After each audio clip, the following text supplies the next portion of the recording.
Okay, let's dive into the finances of Sri Lanka cricket. You've probably seen the headlines, right? Record-breaking revenues, big success stories, but what's the real story behind those massive numbers? Well, that's what we're here to unpack. All right, let's start with the big one. In 2024, Sri Lanka Cricket, or SLC, pulled in a whopping 17.98 billion rupees in total revenue. I mean, that is a huge figure. On the surface, it looks like an incredible financial year for the sport. All good news, right? Well, not so fast, because as soon as you look past that shiny number, things get a whole lot more complicated. We're talking about soaring costs, one-off cash injections, and some really tough questions about the board's long-term health. So let's peel back the layers and see what's really going on. First things first, we've got to decode this revenue. I mean, where did nearly 18 billion rupees actually come from? So take a look at this chart. That massive purple slice, it just jumps right out at you, doesn't it? More than half of all the money, a staggering 10.16 billion rupees, came straight from the International Cricket Council, the ICC. Now sure, the other sources are important, but it was really this ICC funding that fueled this record-breaking year. And here is the first big catch. A huge piece of that ICC money, we're talking almost 4 billion rupees, was a one-time payment. It was basically old money from a previous cycle that just happened to land in the 2024 accounts. It's great to get, no doubt, but you can't build your future on money that's not going to show up again next year. It was a one-and-done deal. Okay, so that's the money coming in. Now for the other side of the story, the money rushing out. This was a real financial tug-of-war. And this is the question you have to be asking yourself, right? If you've got a record-breaking year for income, you should have this massive pile of cash left over. So, where did it all go?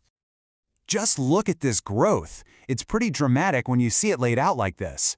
Revenue shot up by an incredible 48%, from just over 12 billion in 2023 to almost 18 billion in 2024. That is an amazing climb, no question about it. But then, you see this, and this is where the plot really thickens. Expenses surged right alongside that revenue, climbing from 12 billion all the way to over 16.3 billion rupees. Costs for everything, international cricket, domestic games, development, you name it, they all ballooned, basically eating up almost every single new rupee that came in the door. Now, let's zoom in on where some of that money was going. Because when you dig into the administrative costs, you find one of the most surprising parts of this whole story. The jaw-dropping amount of money being spent in courtrooms, not on cricket fields. Get this, in 2024 alone, Sri Lanka Cricket spent over 250 million rupees on legal fees. Just let that number sink in for a second. For a national sports body, that is a wild amount of money to be spending on lawyers. So why was it so high? Well, it turns out SLC is fighting battles on a whole bunch of fronts. We're talking about 44 ongoing court cases. Many of them are defamation suits filed against critics, like former sports ministers and journalists, all in an effort to defend the board's public image.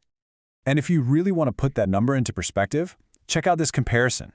SLC spent 250 million rupees on legal fights. In the same year, they donated about 175 million to help out other sports like athletics and rugby. Think about that. The cost of defending its own image was significantly more than what it gave to support the entire rest of the country's sporting community. All right, let's get to the bottom line. After all that record-breaking revenue and all those skyrocketing costs, what was actually left over? Well, this is where a pretty healthy surplus starts to perform a spectacular vanishing act. Okay, just follow the money here. SLC starts with a solid operational surplus of 1.63 billion rupees. Not bad. But then you have to subtract almost 868 million for finance costs and depreciation. And then comes the killer blow, a massive loss of 832 million rupees just from currency exchange rates. And just like that, poof, the entire surplus is gone, leaving them with a pre-tax deficit of almost 69 million. So you're probably wondering, how did they report any profit at all? Well, the answer is a tax credit. They got a tax reversal of over 111 million rupees. It's basically like getting a refund on taxes you've already paid. It wasn't money they earned this year. It's what pushed a final number from a loss into a profit. And this is where we land, the final number. After starting with a revenue of almost 18 billion rupees, the net surplus at the end of the day was just 42.7 million. Now, it's better than the huge loss from last year, for sure, but it is a world away from that shiny headline figure we started with. So, after peeling back all those layers, what's the big picture here? What does this all add up to? Well, it's pretty clear that this so-called turnaround is a lot more fragile than it looks. This table really sums up the two sides of the story, doesn't it? On one hand, the revenue shows there's real commercial strength there. But the hidden concern? It's propped up by those one-off payments. On the expense side, yeah, they're investing in the game, but the cost is spiraling, and some of that spending is pretty questionable. And that surplus? It's an improvement, but it's razor thin, and it only exists because of a tax credit, not because of how the business was run. And that really leaves us with this final thought. While Sri Lanka Cricket clearly has serious financial power, its foundation seems pretty shaky. It raises this really critical question. Can a sporting body truly sustain its growth when the money it spends defending its own image in court is more than what it invests in other athletes? That's the real story behind the numbers.